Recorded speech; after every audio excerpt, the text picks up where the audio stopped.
시편 45편입니다. 우리 시편 45편 말씀을 함께 보도록 하겠습니다. 1절부터 17절까지인데 우리 교독하기로 하겠습니다. 1절 읽겠습니다. 왕을 영원히 찬송하리로다. 아멘.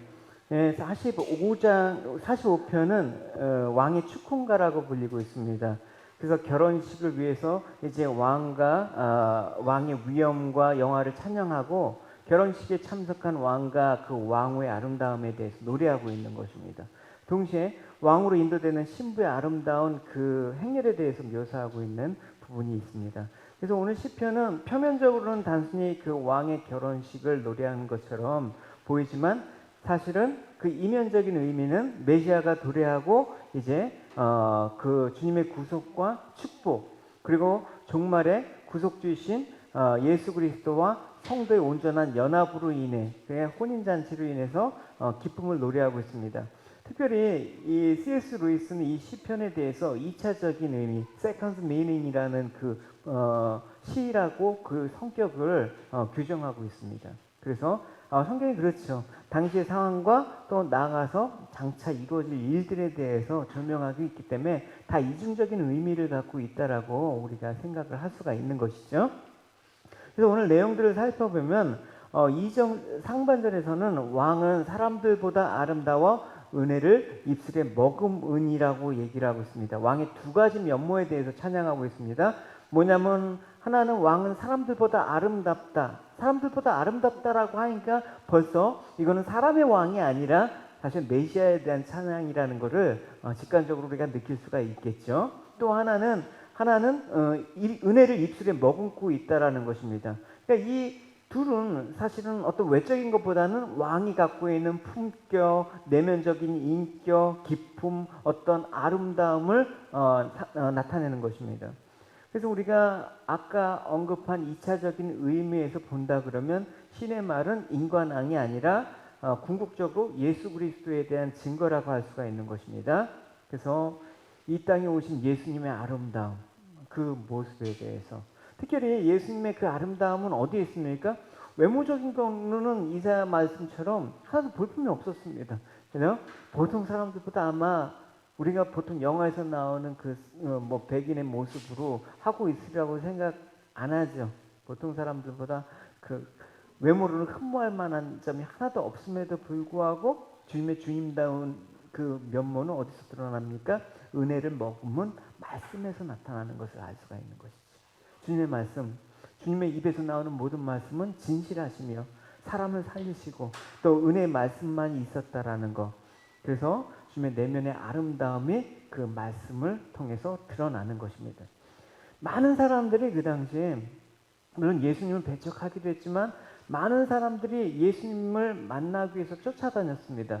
왜냐하면 흠모할 만한 어떤 인품이나 또 나타나는 그 아름다움을 분명히 보았기 때문에 그래요. 그래서 예수님을 쫓아다니면서 예수님을 사모했는데 물론 그 나름대로 사모했던 그 마음과 예수님 원하시는 그 마음과 일치가 안 된 점이 있지만 어쨌든 예수님을 쫓아다니면서 은혜가 있었기 때문에 그들이 쫓아가지 아무런 은혜가 없이 예수님을 쫓겠습니까? 그래서 은혜의 왕이신 그리스도 입에는 언제나 어떤 말이 있습니까? 사람을 살리는 말이 있다라는. 정죄와 비난과 책망이 아니라 은혜가 있었습니다.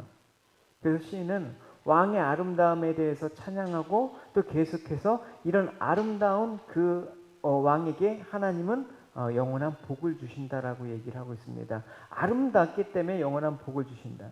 그래서 아름다운 것은 얘기했다시피 어떤 외모적인 거, 화려한 보석을 치장하고 아름다운 옷을 입고 그런 아름다움이 아니라 그 입술에서 나오는 은혜를 머금은 말에 있기 때문에 그렇습니다. 여러분 솔직히 사람이 언제 가장 아름답게 느껴지죠?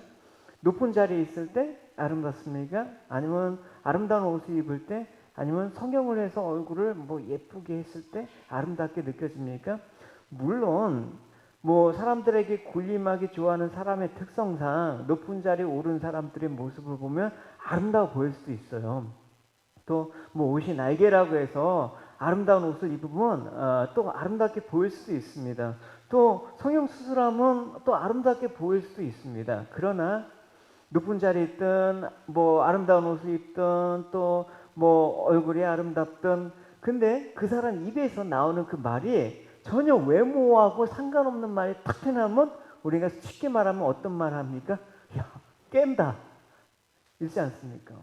그 사람 입에서 저주하고 욕하는 말이 나오고 거짓말이 튀어나오고, 그럴 때 아무리 외적으로 아름다움을 갖고 있더라도 아름다워 보이지 않습니다. 참 말이라는 게 사람의 그 아름다움을 나타내는 가장 중요한 것이긴 해요. 그래서 아름다운 말에는 그를 아름답게 빛내주는 것입니다. 전도서에 보면 지혜로운 사람의 말은 은혜를 끼치는데 어리석은 사람의 말은 자신을 망친다라고 얘기를 하고 있습니다. 그래서 이런 왕의 아름다움은 어떻게 묘사하고 있냐면 좀 더 구체적으로 3절에서 7절에 보면 쭉 나와요. 칼에 허리를 차고 영화와 위험을 있다라고 얘기하고, 또 지위와 온유와 공유를 위해서 또 용사처럼 막 싸우기도 하고, 왕의 화살이 날카로워 모든 만민이 왕에게 엎드려지는 모습이 있죠. 또 정의를 사랑하고 악을 미워하신다. 이런 왕이 보좌는 영원하다. 뭐 이렇게 왕에 대해서 묘사하고 있습니다. 그러면 여기까지는 이제 왕에 대한 묘사예요. 아까 왕의 결혼식이라고 한다 그러면 항상 뭐가 있습니까? 왕과 신부가 있죠. 왕후가 있단 말입니다. 오늘 제가 얘기하고 싶은 거는 바로 왕후, 그리스도의 신부에 대해서 얘기를 하고 싶은 거예요. 그래서 9절부터 쭉 보면 왕이 가까이 하는 여인들, 이제 왕의 딸, 왕후라는 그 내용들이 쭉 묘사가 나오고 있습니다. 그래서 이런 왕의 안에 있는 왕후에 대한 묘사는 오늘날 교회를 말하는 것이고, 또 그리스도의 신부된 성도인 우리를 말하는 것입니다. 그래서 왕후는 왕과 함께 그나라에서 가장 존귀한 신분으로 대접을 받는 것이죠. 그러면 이 왕후가 누리는 그 영화로운 모습에 대해서 오늘 시편은 어떻게 묘사하고 있는지 13절에서 15절 한번 읽어보도록 하겠습니다. 시작. 공중에서 모든 영화를 누리니 그의 옷은 금으로 수놓았도다. 수놓은 옷을 입은 그는 왕께로 인도함을 받으며 시종하는 친구 처녀들도 왕께로 이끌어 갈 것이라. 그들은 기쁨과 즐거움으로 인도함을 받고 왕궁으로 들어가리라. 물론 여기서 그 왕의 딸이라는 것은 공주를 의미하는 게 아니라 왕의 신부, 그 왕후와 같은 말입니다. 그래서 왕후라는 신부는 어떻게 해서 주어지느냐? 여러분, 왕후라는 신분은 타고나는 건 아니에요. 여러분, 왕비가 타고나는 게 아니죠. 누구하고 결혼했을 때 자격이 부여되는 것입니까? 왕과 결혼을 함으로써 자격이 부여되는 게 왕후란 말입니다. 그래서 왕후라는 신분은 왕과 혼인함으로 주어지는 거지, 그 혼인이 안 한 상태에서는 그 왕으로 지칭될 수가 없다라는 것입니다. 그래서 왕은 얼마든지 스스로 자기의 신분과 권세와 존귀함을 누릴 수 있지만, 왕후는 왕이 없으면 그 존귀함을 누릴 수가 없는 것입니다. 그러니까 왕후라는 신분 자체가 왕이 없이는 성립이 안 된다는 것입니다. 그러니까 왕과 존귀하다라는 것은 어떨 때만 가능해요? 반드시 왕으로 인하는 것을 여러분 잊지 않으셔야 되는 것입니다. 여러분 성도도 마찬가지입니다. 성도도 우리가 존귀하다. 우리가 그리스도의 신부로 존귀하지만 어떨 때 존귀하다라는 거예요? 신랑이신 그리스도가 없이는 성도라는 신분 자체가 존귀한 게 아니라는 것을 우리가 알아야 되는 것입니다. 그래서 옛말에 저는 별로 좋아하지 않는 말이긴 해요. 여자 팔자는 뒤움박 팔자란 말 들어보셨습니까? 그게 뭐냐면 여자의 처지가 어떤 남편을 만나느냐에 따라서 달라진다는 사실을 말할 때 흔히 사용되는 말이에요. 오늘날 물론 뭐 남녀가 경제활동을 같이 하는 시대 때는 그런 성향이 많이 줄어들었지만, 저희들이 어렸을 때만 해도 여자는 어떤 남자를 만나느냐에 따라서 그 처지가 달랐습니다. 그래서 남편의 신분과 처지는 곧 그 아내의 신분과 처지가 될 정도로 아내에게 절대적인 영향을 미쳤단 말입니다. 물론 이제 오늘날에도 그 정도가 다르지만 여전히 참 중요한 거는 어떤 남편을 만나느냐에 따라서 형편이 달라지는 거는 사실이긴 합니다. 그래서 여러분, 오늘날 젊은 사람들 보면 그래서 항상 연애 따로 결혼 따로 뭐 이렇게 분리해서 생각하는 경향이 있습니다. 연애는 어떻게 자기 스타일 좋은 대로, 그러니까 뭐 경제적이나 뭐 사회적인 신분은 따지지 않고 그냥 내 마음에 드는 사람, 내 스타일을 추구하는데, 막상 결혼은 어떻게 연애와 결혼은 따로 가는 경향이 있단 말입니다. 결혼은 사회적이나 어떤 여러 가지 조건을 보고 결혼하는 경우가 참 많다라는 것을 알 수가 있습니다. 여러분, 그렇다면 봅시다. 인격적으로나 또 능력적으로나 신분적으로 우리에게 흠모할 만한 가장 훌륭한 신랑이 바로 예수 그리스도라는 사실을 우리는 알고 있다면 우리의 자랑이 주님이 될 수밖에 없다라는 것입니다. 아까 찬양했죠. 예수 나의 첫사랑 대신에, 첫사랑 오직 주만 바라보며 나의 삶을 드리네, 다른 길을 가지 않으리. 왜 그렇습니까? 신랑이 너무 좋을 때, 너무나 완벽한 신랑을 만났을 때 그 아내는 그 신랑을 그렇게 바라볼 수밖에 없는 것이죠. 그래서 성경은 아까 얘기했듯이 그리스도를 신랑으로, 교회를 또 성도를 그리스도의 신부로 묘사하고 있는데, 물론 그리스도와 성도인 우리 교회 관계가 부부라고 아직 말하기는 어렵습니다. 왜냐하면 예수님과 우리는 아직 정식으로 혼례를 올리지 않았기 때문에 그렇습니다.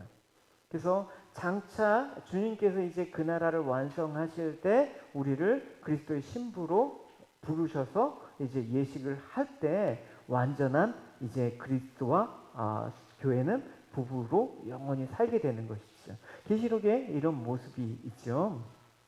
같이 읽어보겠습니다. 우리가 즐거워하고 크게 즐기하여 그에게 영광을 돌리세. 어린 양의 혼인 계약이 이르렀고 그의 아내가 자신을 준비하였으므로 그에게 빛나는 깨끗한 세마포 옷을 입도록 허락하셨으니 이 세마포 옷은 성도들의 옳은 행실이로다 하더라.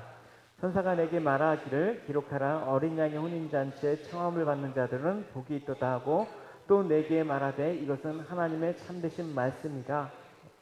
여러분, 그래서 우리가 이 혼인잔치를 칠 때까지는 부부이지만 부부가 아니에요. 그러니까 성령께서 중매를 통해서 그리스도와 정혼한 상태가 되는 것입니다. 여러분, 이 정혼제도라는 게 그렇습니다. 그 이스라엘 사회에서는 그 정혼한 사이는 비록 혼인 예식을 치르지 않았지만 법적으로는 부부예요.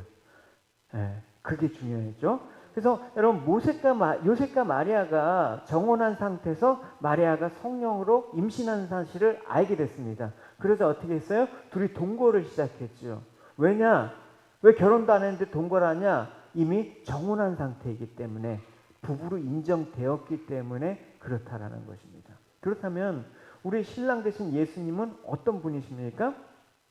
거룩하실 뿐만 아니라 온유하시고 자기 신부를 위해서 목숨을 버리실 만큼 그 사랑이 풍부한 분이시죠.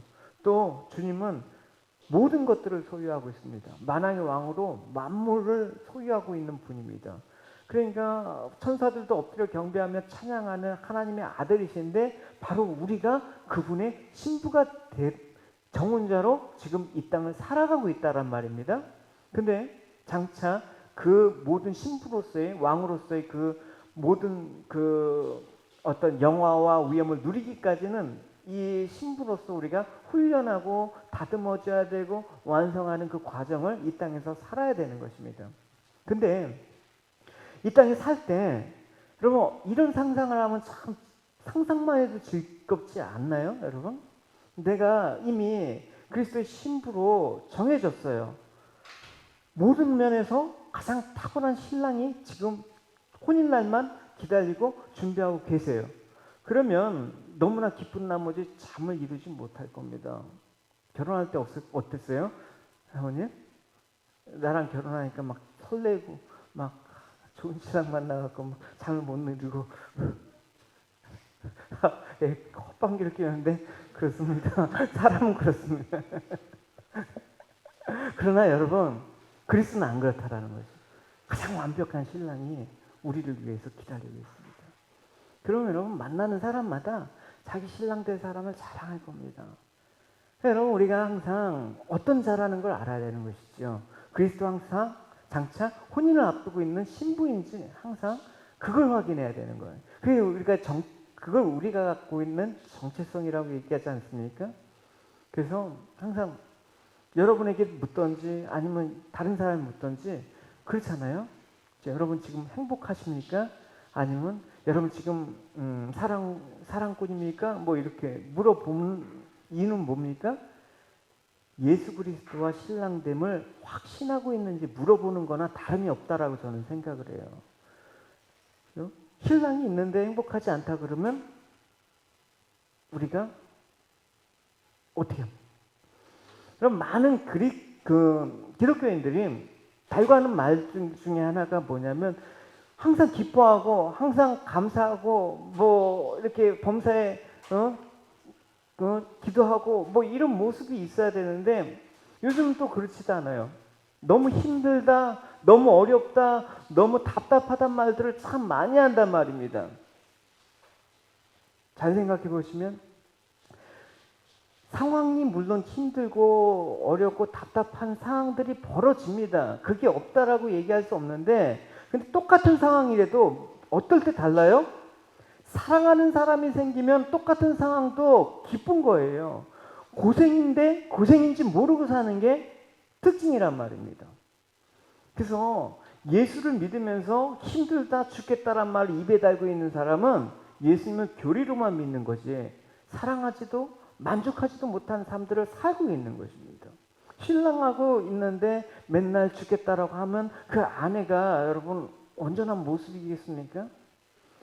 여러분 우리가 잘 알고 있는 지혜의 왕인 솔로몬을 한번 보겠습니다. 솔로몬이 이제 왕위에 오른 뒤에 이스라엘이 막 왕국이 안정이 되고 아주 부국강병이 이루어졌습니다. 하나님의 언약대로 이스라엘이 최고로 전성기를 누렸던 때가 바로 솔로몬 왕 때죠. 그럼 이제 남은 일은 뭡니까? 이제 그 솔로몬 왕이 이룬 것들을 하나님께 감사하며 즐기면서 누리는 것이죠. 근데 솔로몬 왕이 말년에 그 자신의 상황들을 보니까 마음이 만족스럽지가 못했어요. 그 고백이 바로 전도서의 말씀이에요. 뭐냐면 은을 사랑하는 자는 은으로 만족하지 못하고 풍요를 사랑하는 자는 소득으로 만족하지 아니하니 이것도 헛되네. 헛돼. 가진 만큼 다 나눴어. 근데 이게 만족스럽지가 않네. 그게 웬일일까요? 근데 솔로몬의 아버지인 다윗이 그 목동 시절에 한 고백이 뭡니까? 여호와는 나의 목자시니 내게 부족함이 없다라고 얘기하고 있습니다. 이 고백을 할 땐 정말 진짜 아무것도 없는 목동이었거든요. 그러니까 음도 없고 금도 없고 아무것도 없는 그가 주님 안에 있었던 그 목동의 고백은 내게 부족함이 없다라고 얘기하는데 돈도 있고 권력도 있고 지혜도 있고 여자도 있고 모든 것을 다 갖고 도무지 부족한 것이 없어 보이는 이 솔로몬의 고백은 내가 눈으로 보아도 족함이 없고 귀를 들어도 차지도 않고 먹을 것을 먹어도 뭐 마음에 안 들고 을을 아무리 보아도 그냥 짜증만 나네? 허무하네? 지금 이 얘기를 하고 있는 것입니다. 그럼 우리에게 만족은 뭐냐라는 생각을 해봐야 되는 것입니다. 정말 솔로몬이 왜 만족을 누리지 못할까? 우리 의아하죠. 가진 적도 없어 보고 가진 적도 없기 때문에 뭐가 있어 보지도 않았기 때문에 뭐 이런 게 이해가 안 될지 모르지만 여러분 이제 솔로몬처럼 돼 보시면 솔로몬의 고백이 이해가 될 때가 있을 거예요. 인간의 만족을 한번 생각해 봅시다. 그러니까 솔로몬 왕의 고백처럼 어떤 외적인 조건이 완벽해 보여도 왕의 마음에 불만이 가득하고 아무것도 가진 것 없어 보이는 그 목동의 마음에는 만족이 가득한 그 차이는 뭐냐? 그걸 물어보기 전에 나는 무엇으로 가득한지 한번 여러분 물어봅시다. 목동의 다윗의 만족입니까? 아니면 다 가진 솔로몬의 불만을 지금 갖고 있습니까? 나는 어느 쪽입니까? 여러분 만족이라는 건 뭐예요? 사전적인 의미는 내가 원하는 것과 필요한 것을 채워졌을 때 만족이라고 느껴지고 또 불만이라는 것은 내가 필요함이나 원함이 채워지지 않을 때 느끼는 감정을 불만이라고 얘기를 보통 합니다. 그러니까 우리 마음에 만족을 느끼지 못하고 또 느끼지 못하는 그 이유는 뭐냐면 그 필요가 채워지지 않았기 때문에. 필요가 채워지지 않는다라는 것은 뭐냐? 내가 노력해서 채울 수 있는 것들은 분명히 있어요. 근데 근본적으로 필요의 차이로 혼돈하기 때문에 만족이 없는 거예요. 여러분, 어떤 사람은 돈도 싫고 뭐가 있어요? 따뜻한 사랑이 그리운 사람은 사랑이 필요한데 그 사람한테 돈이 열심을 벌라고 한다 그러면 그 사람은 만족이 없는 거예요. 나는 좀 쉬고 싶은데, 평안을 누리고 싶은데 어떤 주변에서 나의 존재를 인정받는 존재가 되기 위해서 열심히 달려가. 근데 만족이 없는 거야. 그래서 어제 한 지치 만나 한 고백이 이거예요. 열심히 내가 뭔가 드라이브를 걸고 열심히 살았는데 힘들다. 너무나 괴롭다 얘기하는 거예요. 이건 필요에 대한 차이가 혼돈되기 때문에 그래요. 그때는 뭐예요? 열심히 가는 게 아니라 주님과 교제해서 머무는 게 필요한 거예요. 그러니까 우리가 뭘 필요할지 모르고 이게 필요할 것이라고 붙잡고 있는데 그게 우리의 불만족이 된다라는 거예요. 우리가 살면서 많이 시행착오를 느끼는 거 아닙니까? 그래서 우리가 그 필요를 혼동하게 되면 절대 불만에서 탈출할 수가 없습니다. 늘 불만이야. 돈을 벌어도 불만, 뭘 누려도 불만, 내 주위에 뭐가 많아도 불만. 왜 그렇습니까? 내게 정말 필요한 거를 채움을 못 받기 때문에 그래요. 우리가 여러분 쉽게 영적인 거는 조금 떠나서 그러면 우리 몸을 생각해 봅시다. 왜냐하면 우리가 자꾸만 영적인 것과 육적인 것을 분리하는데 분리하는 거는 옳지 않아요. 항상. 왜냐? 우리 몸도 하나님께서 창조하셨기 때문에 이 육적인 원리를 가지고 영적인 원리로 우리가 해석해 보는 것도 대단히 유익한 것입니다. 한번 보십시오. 우리 내면도 많은 필요가 있듯이 우리 몸에도 다양한 필요가 있습니다. 예를 들어서 땀을 많이 흘려서 막 운동을 몇 시간 하면서 땀을 많이 흘렸어요. 그 몸에 피로가 생겼어요. 뭐가 필요하겠어요? 영병재? 몸으로 들어가는 거. 그건 뭐가 땀을 너무 많이 흘렸으면 뭐가 나 갈증이. 그럼 물이 필요하죠. 그때 수분이 필요해요. 그때 수분이 딱 들어갈 때 몸은 어떻게? 야, 좋다. 만족을 느끼는 거예요. 그죠? 근데 이 필요에 대해서 이 몸이 물이 아니라 너무 뭔가 필요한 것 같은데 뭔가 집어넣길 원해. 그래갖고 이 막 갈증이 나는데 다 가슴살을 막 먹어. 아우 생각만 해도. 이러면 어떻게 해? 필요가 맞지가 않는 거야. 우리 몸이 만족이 안 되는 거야. 그러니까 수분이 들어야지 그 몸이 만족될 때가 있고 허기질 때는 어떻게 해? 물만 먹으면 안 되죠. 또 공유가 들어가야 돼. 또 근육이 빈약하면 어떻게 해? 닭가슴살을 먹어야 돼. 단백질이 들어와야지 만족이 돼. 그러니까 우리가 똑같이 입으로 들어가서 위장으로 들어가는 거지만 우리가 아무거나 들어가서 다 똑같은 건가요? 아니죠. 똑같은 필요나 만족이라고 생각되지만 그렇지 않습니다. 물로 채울 수 있는 건 반드시 물로 채워야 돼. 그러니까 내가 지금 딱 필요한 거를 다른 대체할 만한 걸로 채웠을 때는 어떻게 된다? 일시적으로 뭔가 채워지는 포만감이나 뭐 그런 것들을 느낄 수 있지만 어떻게 된다? 불만이 오는 거야. 만족이 없는 거예요, 여러분. 솔로몬의 고백이 이거예요. 내가 왜 헛된데 많은 것들을 제 필요를 채우려고 많이 해봤는데 이게 다 허망하네. 내가 진짜 필요한 게 이게 아니었네. 그 얘기를 하는 거예요. 나한테 진짜 필요한 게 뭐예요, 여러분? 우리가 정말 필요를 안다라는 건 대단히 지혜가 필요한 거예요, 여러분.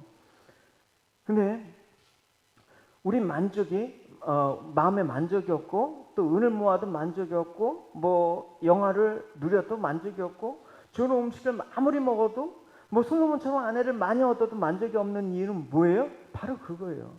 필요를 정확하게 모르는 거예요. 목은 마른데 닭가슴살을 먹고 있는 거예요.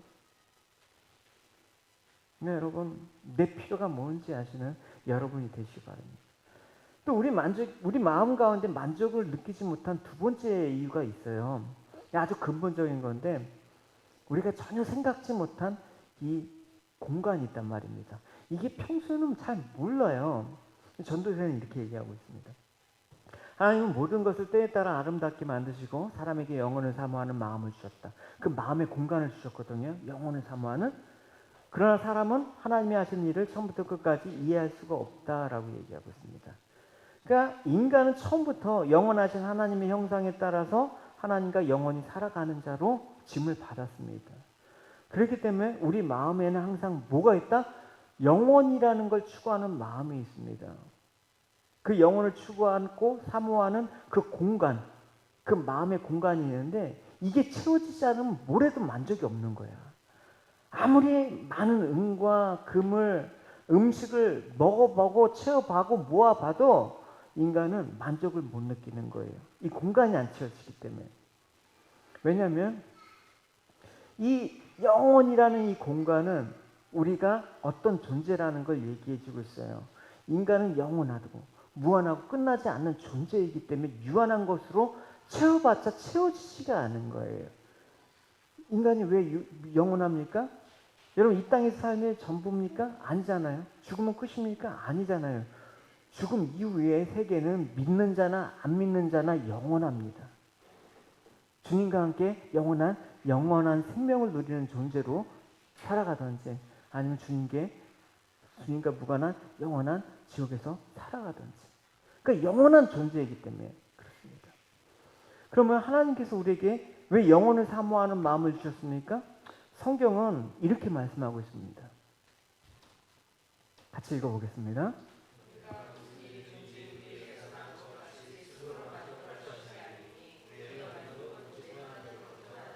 네, 우리의 만족은 결국은 하나님께로부터 채워져야지만 이 불만이 해소가 되는 거예요, 여러분. 아무리 여러분 세상에서 많은 것들을 누려도 하나님 믿지 않는, 하나님으로부터 채워지지 못한 이 마음들을 느껴본 적이 없는 사람은 늘 불만에 차게 돼 있어요, 여러분. 그런 사람에 대해서 어떻게? 매일 죽겠다? 불행하다? 힘들다? 이런 말이 나오는 거예요. 여러분 만족이 주님이시길 바랍니다. 할렐루야. 만족은 하나님께로부터 나는 거예요. 우리에게 영혼을 사모하는 마음을 주신 이유가 그런 거예요. 무한하신 하나님께서만 채워줄 수 있는 그 공간을 유한한 걸로 어떻게 채우냐고요. 그렇죠? 예를 들어서 여러분 코끼리가 여러분 비스켓 하나로 먹고 살 수 있겠습니까? 못 살아요. 그 큰 덩치에. 이 무한이라는 이 영원이라는 공간을 이 유한한 걸로 채워봤자 코끼리에 비스켓 하나 던져주는 것만도 못할 거예요. 그러니까 늘 필요를 갈망하니까 세상 가운데 방황이라는 거죠. 그 필요를 채우려고 노력을 하죠. 그러나 만족할 수 없는 거예요. 하나님 외의 것으로는 만족하지 말라라는 것입니다. 인간은 하나님의 영원한 사랑의 존재로 짐을 받았기 때문에 오늘 그리스도의 신부로서 존경을 받지 않으면 늘 만족할 수가 없다라는 것입니다. 여러분 생각을 해보십시오. 이제 부부가 함께 샀는데 아내는 매일 밥만 먹고 배부르면 아무 생각이 없다라고 얘기를 해요. 남편이고 뭐고 남편은 돈만 벌어줘서 먹고 살 걱정이 없으면 그냥 행복해. 이게 행복인가요? 세상 사람들은 그걸 행복이라고 착각을 해요. 아 걱정 없어 뭐 그냥 뭐 남편 돈 뭐 직장 뭐 다 뭐 해갖고 뭐 부족함이 없어. 이걸로는 부부가 온전한 관계라고 할 수가 없는 거예요. 뭐 먹는 것과 배부른 것과 상관없이 부인은 남편에 대한 갈망이 있어야 돼. 그러니까 신랑의 사랑이 아니면 만족할 수 없다라는 그런 갈망이 있어야 돼. 여러분 하는 소리가 뭐예요? 흔히 결혼하면 남자들은 이제 막 밖에서 너무 힘들어. 그러면 내가 일하는 기계야? 돈 벌어다 주는 기계야? 아내는 내가 뭐 집에 수도공 운전하려고 결혼했냐? 이건 뭐냐? 우리 만족을 이런 거에서 찾기 때문에 그래요. 평생 그렇게 부부로 만족으로 살아봐요, 여러분. 그게 만족이 되나? 아무리 돈 많이 받아가지고 아무리 뭐 미스코리아 그 아내를 얻어봐요, 여러분. 그게 만족이 되나? 하나님과의 깊은 교제를 나눌 수 있는, 정말 그리스도의 신부됨을 확인할 수 있는 그런 관계가 온전한 부부의 관계예요. 그렇죠? 결국은 우리가 하나님과 함께 만족함을 누리는 존재로 짐을 받기 때문에 교회는 하나님의 사랑을 받은 자로 그분의 신부이기 때문에 우리는 주님만의 사랑만을 갈급하는 거예요. 주님의 사랑으로만 만족하는 거예요. 주님이 우리에게 아무리 이 땅에서 힘들어도 주님께서 걱정하지 마. 내가 너하고 함께 있잖아. 걱정하지 마. 내가 세상 끝날 때까지 너와 함께 있으니까 넌 두려워하지 마. 이 말 한마디면 되잖아요. 그죠? 더 뭐가 필요해? 근데 이거는 필요 없고 주님은 필요 없고 오히려 엉뚱한 세상에서 필요하다 그러면 그거는 주님의 사랑을 온전히 모르는 것입니다. 그래서 시인은 이렇게 고백하는 거예요. 10절과 11절 읽어봅시다.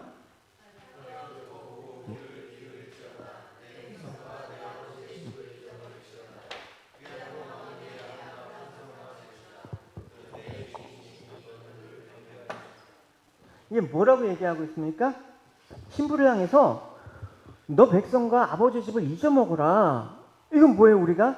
이미 우리는 세상에서 죽은 자예요. 세상 미련을 두면 안 되는 거예요. 이미 출애굽해갖고 홍해를 건넜어. 그럼 이제 하나님의 이끄심만 보는 거예요. 내 백성과 내 아버지 집을 이제 잊어먹어라. 신부가 왕에게 시집을 오기 전에 살던 그 나라의 백성과 왕궁, 우리가 말하는 세상을 말하는 것입니다. 우리가 늘 세상을 그리워하고 세상으로부터 필요를 채우기 위해서 갈망한다 그러면 우린 주님을 온전히 신뢰한다라고 얘기할 수가 없습니다. 의지한다라고 얘기할 수가 없습니다. 그래서 시인이 신부에게 이런 거 다 잊어버리라고 한 것은 신랑 되신 왕의 새롭고 풍성한 사랑만을 바라보는 거예요. 너 그 사랑만으로 부족하니? 너 주님만으로 만족을 못 느끼니? 주님 한 분만으로 족하지 않니? 그리스도의 신부로서의 존귀한 그 신분을 잊어버리지 말라라는 얘기이기도 해요. 근데 문제는 뭐냐? 우리가 스스로 성도라는 존재의 신분을 우리 스스로 멸시하고 있다라는 거예요. 아무것도 내가 진짜 크리스찬이라는 거 아무것도 아는 것처럼 생각해. 내가 예배를 드리는 거, 내가 말씀을 보는 거 아무것도 아닌 걸로 생각해. 그냥 일주일에 한 번 그냥 예배 나와주는 걸로 그냥 다 그냥 기독교 그냥 종교라는 걸로 만족한다. 그건 여러분 스스로의 그리스도의 신부됨을 멸시하는 거예요. 마치 결혼해서 남편은 돈만 벌어다 주는 기계로 아는 것과 다름이 없단 말입니다. 그래서 우리가 그리스도의 신분됨을 자꾸만 멸시하는데 그 이유가 뭡니까? 그 이유는 세상에서 그리스도의 신부의 존귀함을 알아주지 않기 때문에 그래요. 만약에 우리가 크리스찬으로서 세상에서 와 하는 그런 부분들, 막 그냥 세상에서 부러워하는 것들이 그리스도를 믿음으로 인해서 막 쏟아진다 그러면 안 믿을 사람도 없겠거니와 기독교인들에 대해서 합찮게 안 볼 겁니다. 그러니까 왕이신 그리스도 신부라고 해도 그 권세와 존귀함이 이 세상 가운데는 아직 나타나지 않아요. 왜? 신부로서 훈련 기간이기 때문에 신부로서 누려야 될 장차의 것들을 누리기 위해서 그 훈련 기간에는 그것들이 안 보인단 말입니다. 그래서 사람들은 내가 그리스도의 신부로서의 존귀함과 그 아주 영화로움들을 팽겨친 채 뭘 갖는다? 세상에 알아준 존귀한 신분을 갖고 싶어서 이 땅에 복된 길을 가려고 추구하는 것입니다. 이렇게 되면 어떻게 된다? 세상을 사랑하게 되는 거예요. 어쩌면 저도 여러분도 이런 욕망에 사로잡혀서 그리스도에 인한 그리스도의 신부됨의 그 존귀함을 잊고 있거나 멸시하고 있거나 그럴지 몰라요. 그럴지 모른단 말입니다. 바리새인들이 그랬다고요. 항상 바리새인들은 항상 세상의 사랑에 이끌리는 거야. 누가 나를 알아주지? 누가 나의 신앙을 좋게 봐주지? 누가 나의 경건함을 돋보이게 해주지? 다른 사람 앞에서 우리의 가치를 자꾸만 입증해 보이게 노력하니까 가식이 되는 거죠. 그 외식이라고 얘기하잖아요. 우리 마음속에 일어나는 일은 관심이 없어. 우리가 어떤 자라는 그리스도의 신부로서의 그 존귀함을 갖고 있는 정체성은 상관없고 이 땅에서의 그 가치로 세움을 받는 것만 가치. 그러니까 바리새인들은 주로 겉모습과 다른 사람 앞에서 자신을 의롭게 보이려고 막 그 일에 관심이 있는데 세리는 그거와 다른 사람이 어떻게 보이든 말든 상관없이 하나님께 정말 하나님의 사랑을 구하며 하나님의 진심 어린 따뜻한 그 위로, 격려, 그걸 원하는 거예요. 진짜 신랑한테 그걸 원하는 거야. 생각을 해보십시오. 여러분 그 연예인들 중에 그 부부들 그런 부부들 많잖아요. 쇼윈도 부부들 많잖아요. 어디 방송에서는 막 인기 부부인데 딱 들어가면 완전히 남남처럼. 왜 그렇습니까? 바리새인들처럼 결혼 생활을 해서 그래요. 그렇죠? 차라리 그런 밖에서도 똑같이 싸워요. 괴로워. 집에서 싸우고 교회 안에서 막 찬송 부르지 말고 집에서 싸우고 예배 드리러 왔으면 여기서 대판 싸우고 예배 드려요. 차라리 그게 하나님 보기에 은혜로운 거예요. 아, 저러니까 주님이 필요하지. 긍휼한 마음이 들지. 오만상을 다 찌푸리면서 뭐야 집에 가서 보자. 이러면서 예배 드리면 은혜가 안 되잖아. 바리새인들 예배. 예수님께서 이렇게 말씀하셨습니다. 그렇다고 진짜 막 싸우면 안 돼요. 집에서 싸우지 않아야 돼. 세리는 멀리서 감히 눈을 들어 하늘을 쳐다보지 못하고 다만 가슴을 치며 하나님이여 불쌍히 여기소서 나는 죄인이로소이다. 하나님의 사랑만 필요합니다. 내가 너에게 이르노니 이는 저 바리새인이 아니고 이 사람이 위롭다 하심을 받고 그의 집으로 내려가느니라. 무릇 자기를 높이는 자는 낮아지고 자기를 낮추는 높아지리라. 그러니까 여러분 우리가 믿지만 그리스도를 믿은 후에도 자꾸만 세상에 미련이 있어서 세상의 풍속을 따르고 자꾸만 세상의 인정을 받고 세상에 잘 보이고 교회도 마찬가지예요. 여러분. 세상에서 어떻게 보이는 교회 모습으로 따라가면 교회는 어떻게 타락하잖아요. 여러분. 세상에서 칭찬받는 그리스도인으로 살려고 노력하는 순간 바리새인이 되는 거예요. 그냥 자연스럽게 흘러나오는 그리스도의 고귀한 인품으로 존경을 받는 경우도 있지만 또 그렇지 않은 경우는 너무 많아요. 여러분 하나님을 믿지 못하고 세상이 더 강해 보이고 커 보이면 망하는 길로 가는 거예요. 여러분 지금 이 시간에 여러분 하나님 앞에 나오는 것보다 내가 뭐 피치 못한 경우도 있지만 내가 뭐 지금 앉아서 다른 걸 하고 있다 그러면 다시 하나님 앞으로 와야 되는 것입니다. 우리가 주님과 동행하는 중에 물론 주님 보이지 않는 것처럼 느낄 때가 있습니다. 우리를 훈련시키기 위해서. 그렇죠? 주님이 우리를 떠나셨기 때문이 아니라 우리가 주님을 의식하지 않고 살았기 때문에 또 옆에 계시지만 상황 때문에 보이지가 않는 경우가 있단 말입니다. 그러나 항상 잊지 말아야 될 것은 주님께서는 나와 항상 같이 계신다. 그러니까 부부의 관계에서도 보면 결국 서로 사랑해서 결혼했는데 어느 시점, 이건 믿는 가정이 아니에요. 어느 시점에 더 보면 정말 상대방이 신뢰할 만한 존재인지 의심이 갈 상황이 벌어져요. 그래서 부부간에 있어서 많은 위기가 와요. 세상적으로 볼 때. 제 시대 때가 뭐 비슷한 세대 지체도 있지만 IMF 때 직격탄을 맞은 세대들은 가정이 한 세 가정 중에 아마 한 세 가정 중에 한 가정은 산산조각이 났을 것입니다. 왜 그렇습니까? 평소에는 돈 잘 벌어다 주고 뭐 잘 나갈 때는 내 남편이 최고야. 근데 실직하고 막 사업이 망하고 이제 집에 앉아갖고 이렇게 있는 보니까 미운 거야. 그러니까 가정이 깨지는 거야. 그런 남편의 사랑에 대해서 의심이 갈 만한 순간이 올 때니까요. 우리가 어떨 때 그런 상황이 와요? 너무 힘들어. 하나님, 지금 이 상황 가운데 왜 나를 안 도와주지? 하나님 왜 나를 이렇게 팽겨치지? 이럴 때 의심이 갈 만한 상황들이 있습니다.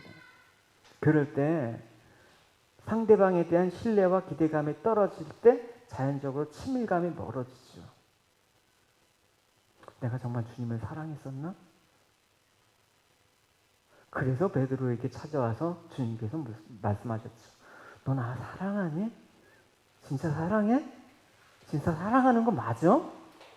뻥치지 마. 이렇게는 안 해주죠. 잠깐 우리 사랑을 확인해야 될 거야. 힘든 시기일수록 어떻게? 나 주님 사랑합니다. 그래도 주님 신뢰합니다. 주님 나의 피난처가 되십니다. 다시 고백했던 순간들, 시편의 수많은 순간들이 다 그런 순간에 끊임없이 하나님을 신뢰의 고백을 하는 거예요. 왜? 부부랑 그런 관계니까. 지금 코로나로 인해서 힘든 시기를 겪고 있는 건 사실입니다. 우리가 교회. 근데 더 힘든 게 뭐냐? 많은 사람들이 교회를 비난하고 더 힘든 건 뭐냐? 교회를 다녔던 사람이 교회를 떠나는 게 힘들어. 저는 그들에게 그렇게 묻고 싶어요. 당신들은 정말 주님을 사랑한 적이 있습니까? 당신들은 정말 교회를 사랑해 본 적이 있습니까? 묻고 싶어요.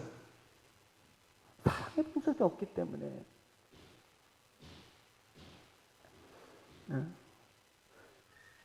저 스스로에게 묻어. 너는 성도를 사랑해 본 적이 있느냐?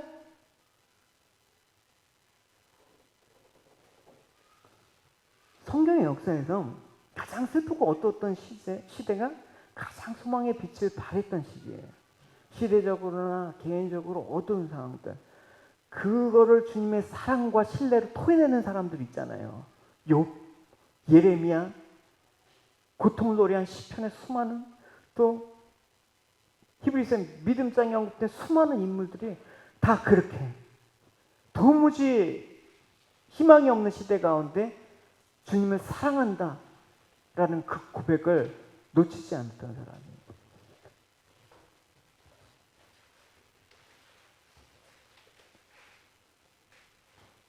왜 꺼졌죠?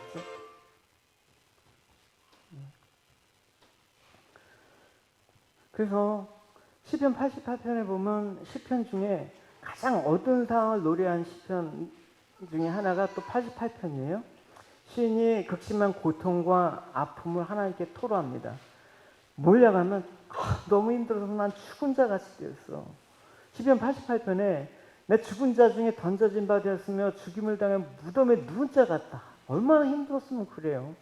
주께서 그들을 다시 기억하지 아니하시고 그들은 주의 손에서 끊어진 자입니다. 너무나 괴로운 가운데 시인이 고백을 해요. 난 그럴지라도 주님이 나의 남편이시지. 여호와여 오직 내가 주께 부르짖으니 아침에 나의 기도가 주의 앞에 이르리다. 이 부르짖음 뭐예요? 내가 그래도 주님을 사랑합니다. 주님 나의 신랑이십니다. 내 주님만을 기대한다라는 걸 뭔가 마음으로 표현한 것입니다. 뭔가 마음으로 표현한다는 건 뭐예요? 우리 마음만 있잖아. 또 몸으로 표현해야 되는 것도 사실이란 말입니다. 주님을 사랑하는데 왜 기도를 안 해? 주님을 사랑하는데 왜 묵상을 안 해? 주님을 사랑하는데 왜 남을 도와주질 않아? 난 이해가 안 가는 거야. 이 시편의 고백이 바로 내가 듣고 보고 귀를 기울일 것이다. 내가 내 백성과 아버지 집을 잊어먹일 것이다. 이 고백과도 의미가 같은 거예요. 그렇기 때문에 우리가 성경에서 말하는 성도로서 나는 누구인가라는 정체성이 매 흔들릴 때마다 내가 그리스도의 신부로서 존귀한 자라는 사실, 주님께서 나를 절대 버리지 않을 거라는 사실, 주님께서 반드시 장차 혼인 예식에 나를 그리스도의 신부로 세워주실 거라는 그 사실을 잊으면 안 되는 거예요. 이 혼미한 세상에서 이 흔들림 없는 중심을 살아갈 수 있는 유일한 거는 내가 누구인지 그거 잊지 않는 거예요. 그 필요가 어디서부터 오는지 그거 잊지 않은 거예요. 그래서 그걸 위해서 예레미야서는 이렇게 우리에게 확증을 하고 있어요. 그 안에서 너희도 진리의 말씀 곧 너희의 구원의 복음을 듣고 그 안에서 또 믿어 약속의 성령으로 인치심을 받았느니 이는 우리 기업의 보증이 되사 그 얻으신 것을 속량하시고 그의 영광을 찬송하게 하려 하십니다. 인친다는 건 뭐예요? 찜이에요. 찜. 소유를 확정하는 그 행위란 말입니다. 고대사에서 주인은 자기 소유의 가축이나 노예에게 불르다운 그 쇠로 된 그 추노 같은 거 알죠, 여러분? 그걸로 이렇게 인을 쳐요. 달군단 말입니다. 그건 뭐예요? 내 소유다라는 거를 확증하는 거예요. 우리가 성령의 인치심을 받았다라는 건 뭐예요? 우리가 하나님의 소유라는 것을 확증해 주는 거예요. 너는 그리스도의 신부라는 거 확증해. 우리가 스스로 내가 그리스도의 신부야. 안 되잖아요. 성령께서 도와주시잖아요. 이게 말할 수 없는 탄식 가운데 있다더라도 성령께서 간구해 주잖아요. 여기서 보증이라는 이 헬라 알라본이 그거예요. 이게 이 상거래에서 쓰는 용어란 말입니다. 그러니까 알라본이 여러분 쉽게 우리식으로 말하면 디포짓이에요. 디포짓. 이게 뭐냐면 성령으로 우리에게 보증해 주시는데 뭘 보증한다? 그 기업에 보증된다. 기업이라는 건 뭐예요?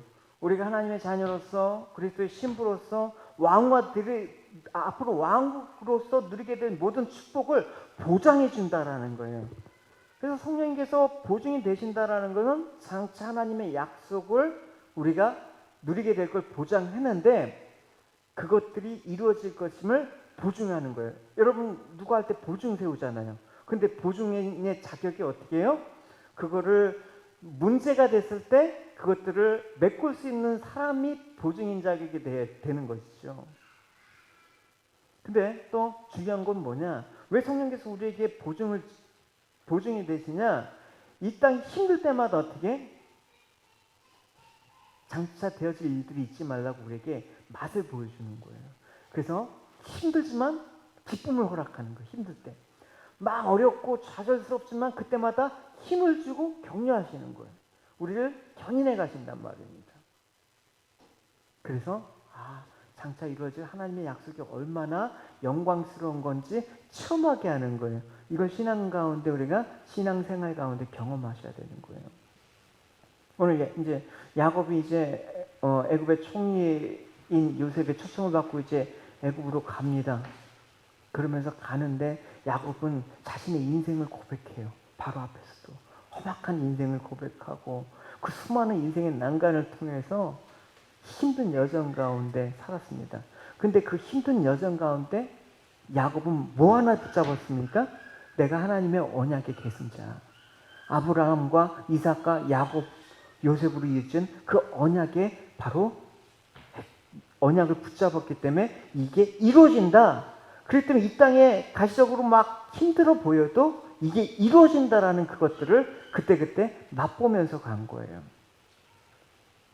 그러니까 여러분 막 신앙생활 뜬구름 잡듯이 막 그냥 막 막연하게 생각하지 마시고 어떻게 내가 힘들 때 하나님 기쁨을 달라고 그렇게 구하십시오. 우리에게 보증으로 주셨잖아요. 성령께서. 쉬운 예를 들어볼게요. 뭐 내년에 집 사실 분 있어요? 동경제 집 살 계획이 있어? 언제 집 사? 뭐 아직 출장만 해야지. 영경제 언제 집 사? 그래 알았어. 어쨌든 집을 이제 살 예정이라고 합시다. 이제 세워에서 시작해갖고 렌트해서 막 악바리 같이 돈을 막 아끼고 저축해갖고 이제 아파트를 드디어 장만하게 됐어요. 두근두근 거리는 마음으로 이제 계약서 작성하고 뭐래요? 10%나 20% 디포짓을 해야죠. 그죠? 그래서 다 계약금을 지불해요. 그래서 계약을 하고 계약서를 받아왔을 때 그 집은 누구 집이 되는 거예요? 내 집이 되는데 아직은 내 소유가 안 되는 거예요. 이게 그 말이에요. 계약서 갖고 있는데 분명히 내 거라는 보증서가 있는데 아직은 내가 들어가지 않아. 근데 그 다음부터 어떤 일이 일어나냐면 집이 이제 막 아직 젖지도 않은데 예전에 저희 부모님이 그랬어요. 저희 부모님 이제 개포동에 이제 막 거기가 주거되면서 아파트를 분양받았거든요.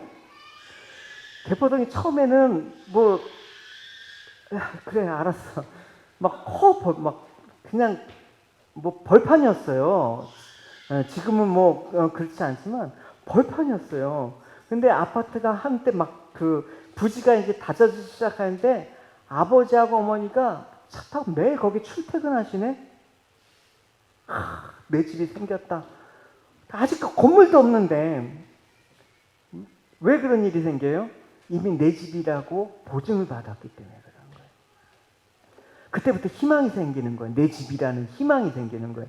그때부터 막 집이 저지자라는데 막 도면들 보고 가구는 이렇게 사고 뭐 이 방은 아이들 방으로 이렇게 꾸미고 뭐 저 방은 어떻게 쓰면 좋겠다. 막 이런 생각을 하면서 즐거운 상상을 보내잖아요. 그래서 이제 중도금 치르고 이제 잔금 치르면 이제 비로소 어떻게 된다? 완전히 내 집이 되는 거야. 마음의 소망이 되는 거예요. 바로 성령께서 이 역할을 하는 거예요. 우리 신부는 이 세상에 볼 때 정말 보잘것없어요. 뭔가 하나님 약속은 받고 우리에게 장차 천국에 우리 기업이 있다고 하지만 안 보여. 그러니까 어떻게 한다? 성령께서 보증을 주시는 거예요.